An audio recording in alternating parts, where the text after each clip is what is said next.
Figure it out. Hello, this is Adam Koralik with Figure It Out Productions. The following video is part of our Quick Shoot series. Hey guys, it's Adam here, and welcome to part 4 of my second video game generation retrospective recap series, whatever you like to call it. Part 1 was on the generation as a whole, Part 2 was on the Atari 2600, Part 3 was on the Magnavox Odyssey 2, and Part 4 here is on the Mattel Intellivision. As mentioned before, there are other consoles in this generation that I simply don't own, so I have to skip over them. If I get them at some other future date, maybe I'll throw them in there retroactively, but for now we're just going in the order in which I actually have them. By that I mean like the order they were released in. But anyway, so yes, this is the Mattel Intellivision. Mattel, the toy company, they make like Barbies and stuff. This was their one and only foray into the world of video games, and we're not including the Mattel Hyperscan. That thing doesn't count. That thing was a child's toy. It wasn't a legitimate competitive console, or even intended competitive console, which is an important distinction.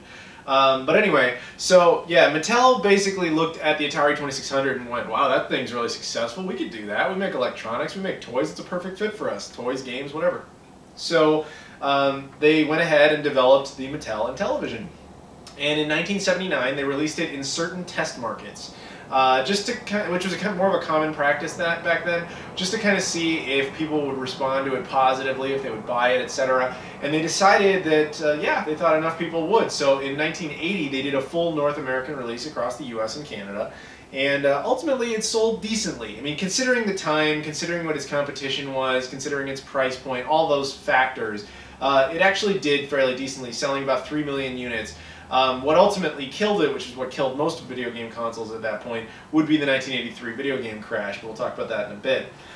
So in 1982, they released it in Europe and in Japan, and as far as I can tell, it absolutely tanked in both places. Wasn't around for very long either, likely because back at home, when the game crash happened, they just cut support in those locations. I've never been to Japan, so I have no idea really how easy it would be to find one there, but in Europe, I've been there a few times, I've never seen one. So Europeans, you guys, I'm sure it varies from country to country, but I'm sure some of you can tell me how easily you were ever able to find one. It's more common in North America, but until recent years, I had very rarely ever seen one, although I'm seeing them more often now, probably because I'm not looking anymore. It's kind of how that goes.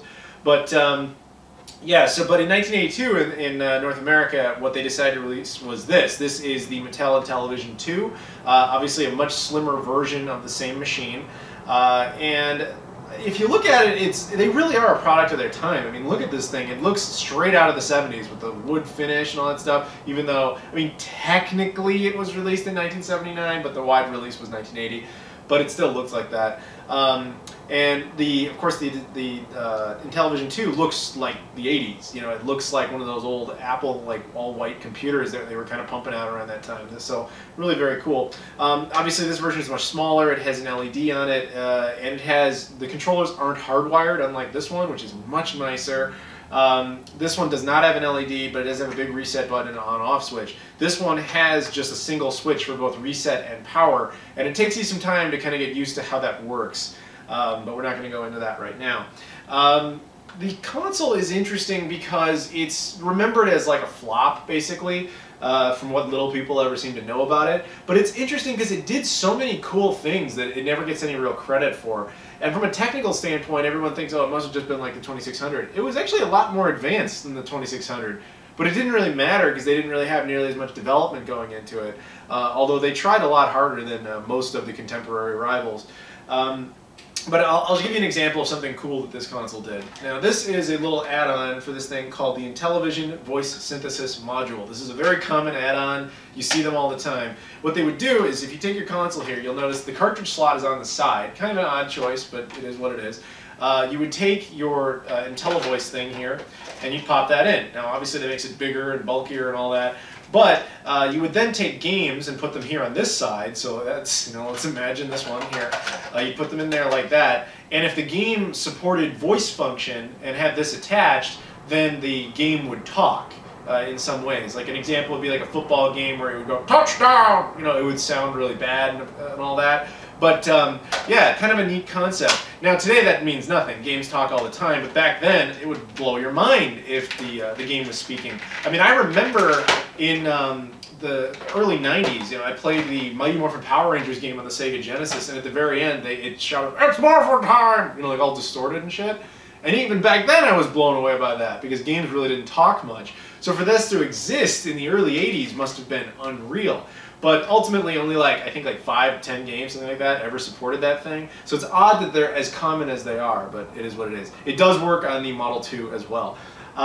Now, there were other peripherals and add-ons for this thing, although I don't have any of those. But one thing that this thing did that is mind-blowing, and unfortunately you can't do anything with this information now, it's just fascinating. In 1982, same year this came out, same year this thing was released in Europe and Japan, Mattel launched the world's first online game console. 1982.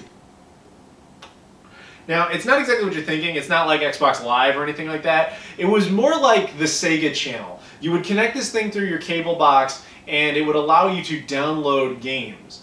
And you could try like that week's game or whatever. However, it wasn't exactly good from everything I've read. It wasn't very reliable. It only functioned in a handful of places. And it would take, obviously, an eternity. Even though these games were super tiny, the connection back then especially was just pitiful. So it did exist, it did work, technically, but it wasn't around for very long. Like I said, in 1983 when the game crash happened, basically Mattel went, we don't need this shit, fuck it, let's go back to Barbies, who cares? And they dropped this thing like a dirty shirt. And by 1984 it was completely dead, they had nothing more to do with it. And, you know, perhaps as a company, maybe they made the right decision because they're still around today. They're one of the very few companies that who made consoles back then that still exists. So maybe it was smart on their part to get out when they did, even though they don't make consoles anymore. Mattel Hyperscan does not fucking count.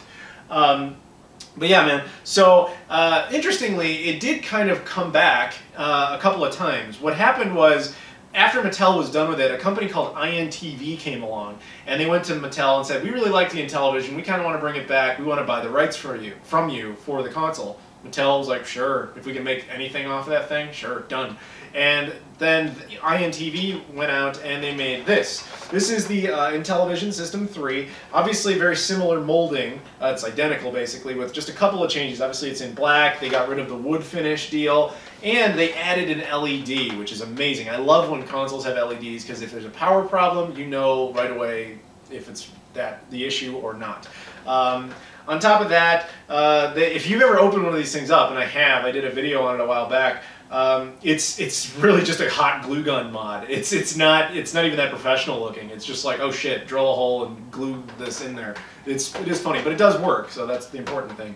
INTV would also release this. This is the Super Pro system. It's essentially the sports version. I don't think I've ever shown this to you guys. I've shown you the other ones over the years when I got them. This one I think I kind of forgot to ever show you. But yeah, this is the same exact thing, except that it's just a sports variation. I think it came with like one of the football games or something like that. Just a cool little extra that I picked up for relatively cheap. But yeah, and then when INTV no longer had anything to do with this console, I mean, they'd released, I think, a few games. They'd re-released some older games and re-released the hardware. I don't think they ended up doing particularly well with it. I can't imagine they would, because it just... I think that maybe I'm just speculating, but I think their logic was at the time the NES was killing it, and they thought, hey, we could throw this machine out there, maybe we'll just make a quick buck, and I don't think that ended up working out too well for them. Now, the thing is, for some reason, a lot of Intellivision nostalgia kind of exists still, and I'm not really sure why, because I've never known anyone who had one. I've never even known anyone who was interested in getting one. But for whatever reason, every generation of consoles has an Intellivision collection of some kind that's re-released, you know, on discs for various consoles, or even now we have an entire clone consoles that look like the Intellivision. It's strange because I just don't know who's buying these, because I never find anyone who actually seems to want the console, but it must exist somewhere.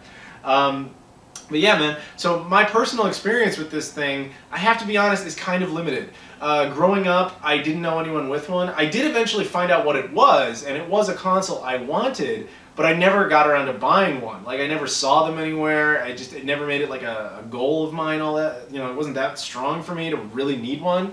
But if you guys go back and watch my earlier videos, you do hear me talk about that from time to time, like how it's a console I want, but I'm like, meh, you know, eventually I'll get it, whatever. And I think what happened at some point is I got contacted by this game store in Chicago, basically inviting me to come out and check out their store because they had just opened. And I was like, sure. And I went out there and they gave me this. This is the Intellivision 2, as I mentioned before. They just gave it to me as like a thank you for going, which I told them you don't have to do that. And they were like, no, no, no, thank you for showing up, blah, blah, blah. So I got that. And I believe I did a cleaning video on it as well. I think like a year after that as well, I was contacted by this guy, I want to say his name was Ivan, or Ivan, I'm sorry. And he also lived in Chicago, and he said like, hey man, like I got a whole box of like 70s consoles I'm going to throw away, but if you want to meet up, I'll just give this box to you. And I did. Also did a video on that at the time. And it included this Intellivision, this one, and a bunch of other stuff like the Coleco Gemini that you guys saw in part 1, or no, sorry, the Atari 2600 video. And just a bunch of other things that he didn't want. So I believe I cleaned this up on camera, and this one as well. The Super Pro system I bought later, not too long ago. I just saw it in like a thrift store. It was cheap, and I was like, sure, why the hell not? I'll just add that to the collection. I don't care. But you know, aside from that, I don't have many stories with this thing because I haven't played it a whole hell of a lot. Just because it's kind of difficult to use because you know it's RF based and it's. I don't know. I really hate this controller. I hate the controller. It's the keypad logic and whatever. But I thought I would go ahead and show you guys the games I have for it. This is all of the games I have for it. And I'm gonna be honest, I don't know a whole lot about most of these. I just kind of have them. So let me give you some names here. We have Astro Smash, which I'm sure is some kind of space-based tennis game. Beauty and the Beast, which I got just for the cover art because I thought it was hysterical. It kind of looks like King Kong meets Rampage, but it's called Beauty and the Beast for some reason. It's before the Disney movie. Burger Time, which is kind of a classic game. Donkey Kong, also a classic game. Although I don't know how good this particular version of it is. It's probably better than the 2600 version. That was something that was odd about that generation. This generation, I should say.